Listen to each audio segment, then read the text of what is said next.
So you may know of the show Grey's Anatomy, and yes, Colin is incredibly handsome. He's the next Mr. McDreamy. Is that the right thing? Mr. McDreamy. Oh, whatever. My mom watches that. My mom did. I've never seen an episode of Grey's Anatomy. But just like Grey's Anatomy, we also are playing doctors today. We have no degrees, but what we do have is we have an expertise in success behind the chair. Absolutely. So we are going to take all of that expertise and make you a master and an expert with gray hair. So it all starts with what is gray hair, right? If you don't have a fundamental understanding of what gray hair is, you're never going to be fully successful working with gray hair in the salon. Let's go to Jamie Anderberry, Director of Salon Development, to learn more about what gray hair is. Gray Hair Science and Paul Mitchell Professional Hair Color brings you this in-depth course on the science of gray hair, how it happens, why it happens, factors to consider during salon services, and an introduction to what hair color brands meet your service needs. Paul Mitchell Professional Hair Color has every tool needed for approaching every type of hair, and upon completion of this course, you will receive a Gray Hair Science Expert Certificate to share with your guests and salon, recognizing your knowledge and expertise in aging hair. Be sure to take this course and more on paulmitchellpro.com, and thank you for learning and growing with us. Thanks so much for that, Jamie. I love the wealth of knowledge that she has. And if you'd like more information about gray hair, you can go to paulmitchellpro.com for the full e-learning course. Learning is power, so is a great consultation. We broke this down. You and I both agree so much. Proper communication leads to proper end results. It's all about delivering on the expectations of the guest and also making sure you have the time, the products, and everything else to make sure you have a successful service as well.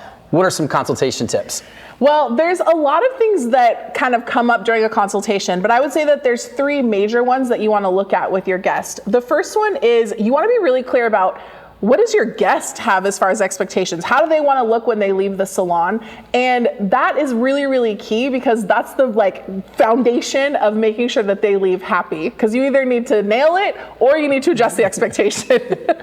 So we know a consultation can be overwhelming, so Paul and I both broke this down into 3 simple steps. In every single consultation, you want to discover, you want to agree, and you want to decide what you're going to do as an artist. Let's break those 3 things down. First with discover. What does discover mean to you? So discover is really that time where you look at the visuals, you ask your guests to bring in photos, you really want to get clear on what are the expectations, specifically with gray. Do they want to blend? Do they want to cover their hair? Do they want to correct something? This is that kind of what, if you could choose anything with your hair today, what would you choose? That's the time to have that conversation with the guest. It's also really important to discover how much time do they have for their service today? How much budget do they have? How are they willing to maintain the looks they're going to get? So ask good questions to get proper results. You and I were both talking too as we brainstormed for this class. It's all about making your services better. We thought, why not send a pre-consultation form out to our guests so they can come prepared to a salon experience as well?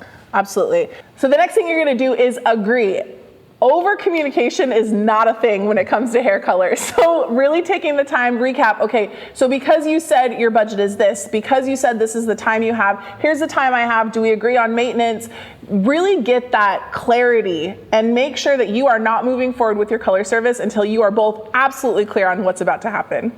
And now that we have our verbal agreement, we're in alignment with pictures, we're in alignment with time, we're in alignment with budget and maintenance, your final step is to decide. This is where it can be a little bit difficult, a little bit overwhelming. What technique am I going to use? What products am I going to use? This is where we step away sometimes, we stare at the color bar, we look at it, we phone a friend, whatever you got to do, but we're going to break down, decide as we move forward too, because decision really is ultimately whether the guest leaves happy or not. And honestly, once you have those first 2 steps in place, the decision part is actually really fun because you get to know your color bar, you get to play, and this is where you as a hairdresser get to be the true creator that you actually are. So let's see that in action. We have a model today, right? We do, Coco. Coco's here, so let's bring Coco over and put discover, agree, and decide into action. Cool. We are in the discover phase of our color service today, and I have my gorgeous model, Coco. So Coco, I know we had a little bit of a pre-consultation, and you're interested in going red today. Yes. I'm really excited about that. So why don't you show me some of your photos so we can get an idea of what tones you love, and then maybe what will work for your hair. Your color process is going to take about 2 hours today. So I just want to make sure, does that work for you? Yeah, that's okay, good great. today. Okay, so we're good to go. We know your time frame. We're looking at about 2 hours today. We're going to cover your gray and make sure that we're setting ourselves up for about 4 to 6 weeks of maintenance. And then we talked about the budget. So do you have any more questions? I think that's it. I'm so excited. All right, let's get started. Cool. So what an amazing consultation. We discovered, we'd agreed, and then we decided what we're gonna do. I think that's amazing. And one of the things I like to bring up is a lot of redos are just poor consultations. Guests have expectations that we can't meet. That's what I love most about that discover. It's not only discovering what the guest expects, it's also making sure that the guest understands how much time you have in your day, whether or not the budget fits in alignment, whether or not what they're asking for can be achieved even in one visit. I think you really nailed it on that consult. Thanks, Colin. Well, now we're at the color bar, so let's look at the next step in that color service, which is formulation. Decide. Let's look at it. So, deciding what you want to use as the color bar can be overwhelming. As you can see, there's a lot of choices. Let's make it easier for you guys and talk about how we can better formulate and better choose the right products to do the right job. So now let's talk coverage. When you have a guest who wants to cover their hair completely, it's really important that you choose the right product to do the job. So you take a lot of things into consideration with that. Number one, what percentage of gray are they? Number two, how much depth do I need to put back into that formula? We have a fun experiment here. It involves eggs and some dye, and we'll break it down for you. So we have 2 of the same exact dye setups. We use 1 white egg here, 1 brown egg here. The brown egg is a perfect example of having a little bit more background or tone in your color formula. So you'll see when we bring these out exactly what that difference looks like. So 5 minutes later, you can see the end result. Here's the all white egg as it came out. Obviously the dye did its job, but what you have here is an example of less background, less tone involved, right, on that pure white egg. So what you have is a brighter, more vibrant tonality result, which is great if that's what you're looking for. And let's look at yours. Yeah, so this is, like Colin said, the example of background and tone. So the brown egg, as you can see right here, let me just pull that back up. So this is the brown egg, and you see with that background, we see more depth and more richness in the tonality. Again, it's not that one's right or wrong, it's just about knowing what do you want and then formulating accordingly. So all gray hair is lacking those primary pigments that act as, as a filler, so to speak. So choosing this, we made it easy for you guys. Choosing the right color makes all the difference in the world. So again, frustration at the color bar can be solved really easily. For vibrant, more intense results, you're going to go in, whether that's with our Color XG, our Paul Mitchell The Color, anything like that by itself doesn't have as much background, doesn't have as much tone. You're gonna get a more vibrant, brighter result. And then when you're looking for a little more background or tone, you're gonna reach for our Cover Smart series. So again, same tone, but it's just formulated a little bit differently to make sure that you can create the result that you and your guests are looking for. Here's all the eggs done, you guys can see. Again, here has more depth, more tonality, more background, a lot more natural end results, and you're gonna get a lot more tonality, vibrant end results on that flatter surface or that white surface. So when we're talking about gray hair, do we need to fill it? Do you need to add a bunch of colors? Not necessarily. Choose one of the formulas we already pre-mixed, pre-made that you're gonna have and achieve better results. So to bring the egg theory into life, into real life hair, let's show you guys a little bit about what we're talking about. We have our 7 levels of swatches here from lightest, palest white, all the way down to gray. I'm gonna take a piece of tape here, just cross that off just for simplicity's sake. We're gonna work with our Pop XG Red. Just one simple color over top of everything to show you what we're talking about. So now we'll take this, Paula, right? And we're just gonna show you how to swatch. First of all, when in doubt, swatch it out. Do you swatch a lot in the salon? I do actually. I swatch a lot when I'm first being introduced to like a new tonal series or a new color in general, just to make sure that I can start to see and train my eye as to how that's going to look actually on hair. And I love what you said about like the same theory applies to the egg, the white egg versus the brown egg. And we're just seeing what it is on hair, because ultimately the theory is great, but if you can't see how it relates to you in the salon, it's not really educational. And this is a great coverage class, so it's really easy to understand that gray hair is lacking a filled base, so to speak. So it's really important for us to understand how to put it in, but the same rule applies in lifting. Yeah. Sometimes we overlift and we don't get the results we want. We get the vibrancy, but we lack the depth. So really understanding what you're doing and why you're choosing what colors and levels is a really big deal. So a simple thing with swatching, I go ahead and tape these down, it just makes it easier. And then I'm gonna cross-check them. So I'm gonna make sure that everything is saturated. You'd be surprised how many people don't swatch hair properly. And then they're like, oh, it doesn't cover. No, it covers, you gotta cover it. So we're just gonna go and spread that hair out, make sure we got a complete coverage here, which I think we do right now. We're gonna let that process for 30 seconds because there is no processing when it comes to Pop XG, and we'll show you guys the results we got in 1 second. So as you can see, these are end results, deeper to lighter, more tonally intense, more depth. Your Cover Smart, your traditional color lines without the Cover Smart technology. Boom, there you have it in a nutshell. Okay, for this experiment, we're going to be talking about blending. And in order to show you that visual, we have a traditional paint here in a lovely brown color. And we also have a wood stain. So you guys are going to see the difference and the variation that occurs when you use something that's a little less opaque. We already talked about opacity, and that has a little bit less of a background or tone. So I'm going to take a little bit of the paint, and that's going to get obviously painted on. Nice job. I mean, it's not my first popsicle stick that I've painted. I feel like I'm just bringing back a skill set from like the 3rd grade. And then next we have the stain. This one's harder. This one I know is a little tricky. So you can see already that's just one coat and it's really, really opaque. So then when we go in with the stain, we put it on and it looks opaque. But then we go in with the towel. Colin's gonna help me out here. So we go in with the towel and you can see in that first coat of stain, we're definitely seeing more of a blended result. You can see the wood grain of the popsicle stick through that stain, whereas when you look at that one coat of paint, it is opaque. You're not seeing anything but that tonal background that we're looking for. So when you're looking for a blended end result, this is where you're gonna reach for something like Crema XG or the Demi, depending on what your desired end result is. And when you're looking for more of that coverage, like Colin said, you might be reaching for a 7N in the color or the color XG, again, depending on your desired end result. Either way, both of them will perform. It's just about getting clear on what is it that you desire for the end result and then using the tool that's going to get you there.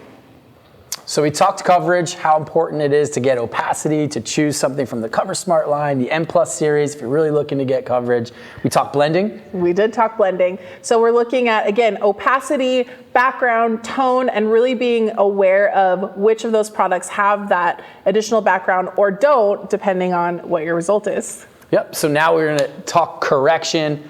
All bets are off. Everything goes for color correction, right? All the tools, all the techniques, all the time. A little bit of everything, that's our suggestion. And a lot of times we are dealing with correction, whether the guest just wants to enhance their natural gray that's already present, add some low lights to soften some of their gray coverage, blend it away. I mean, a lot of things do fall into color correction. For sure. And we're seeing a lot of guests in the salon now that are growing out their gray and wanting to blend in or connect what's on those mids and ends. So there are a lot of different techniques. I would say one of my biggest pieces of advice is pack your patience, take your time, and make sure you're communicating with your guests. My biggest piece of advice is under promise, over deliver. That's my big one. So under promise, over deliver. Make sure that your guest expectations match the time and energy you have to put into each individual guest, and make sure that your redos aren't because of improper communication, unmet expectations that are quite frankly impossible. So really set your guest up. If you think it's going to take you 3 visits, tell them it's going to take them 5. You know, that's really how I like to roll with it, because, you know, we don't know how the hair is going to react. We aren't always able to really get things done in 5, 6, 10 minutes. It does take a long time with great coverage. So make sure you guys have the time and energy and the budget to really spend it with you. For sure. And the conversation I always have with my guests is I will never compromise the integrity of your hair to create an end result. So that's always number one priority. And then from there, you can really talk about what's possible. So now we've decided how to uncomplicate the color bar a little bit, how to mind map and choose the right products for the right job. It's all about the tools. Let's talk about technique. A lot of people spend most of their time on technique. To me, that's the easiest part. If you got formulation, have fun with the technique. For sure. So in terms of color correction, we have a model that we did, and her name is Karma, and she was that traditional gray color correction guest. She had grown out her gray for the last couple of years, and she also had some length on the mids and ends that was previously colored. So we're gonna show you the video of that process, start to finish. It was a beast, and I will tell you, I'm so grateful for that. I learned so much. It was really technique, timing, and expectations were like at the top of that conversation. So we'll go ahead and show you guys that.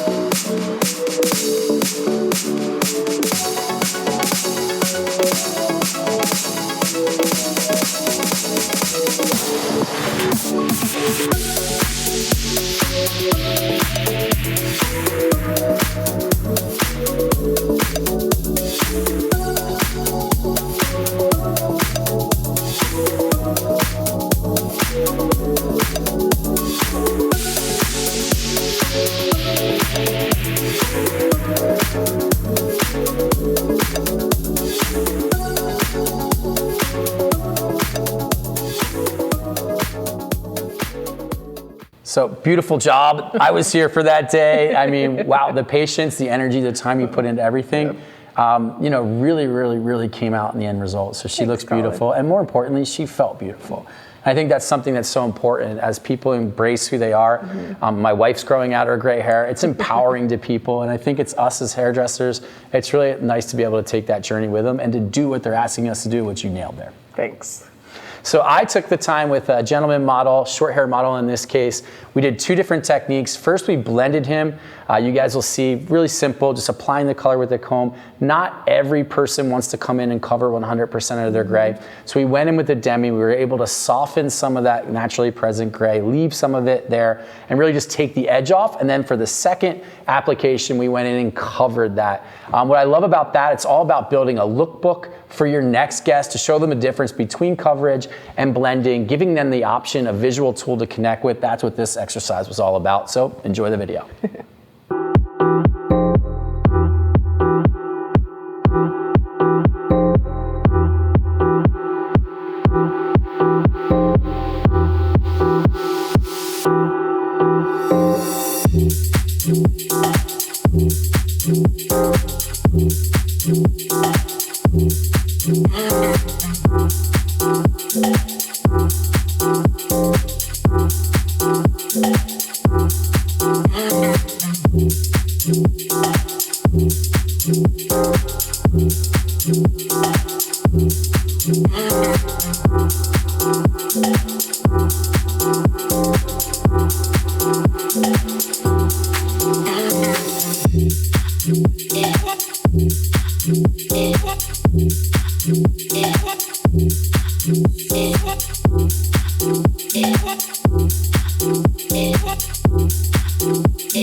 All right, so we've been through lots of tips, tricks, techniques, experiments, and while all that's been going on, we've had Coco processing, and I would love to show you her end result because it is stunning. Coco, come on over.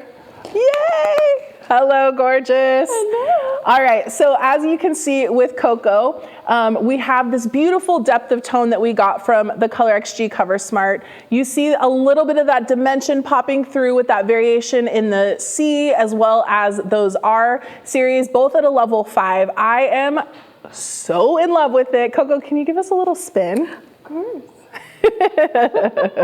Amazing. I love it. I love her natural texture, and I love the way that it shows us the dimension and the gorgeous end result. So thanks for being my model, Coco. That is a wrap on Grey's Anatomy. We've been through a lot of information in this course. A lot of experiments, a lot of successful clients, happy clients. Hopefully y'all took some tips and tricks home with you to be better at gray coverage, gray blending, gray correction, anything like that. Just have more fun, more success behind the chair. And remember, this is just the beginning. So there will be plenty more educational videos like this. Make sure you click subscribe for Paul Mitchell's YouTube channel and follow us on Instagram and all our other social media channels.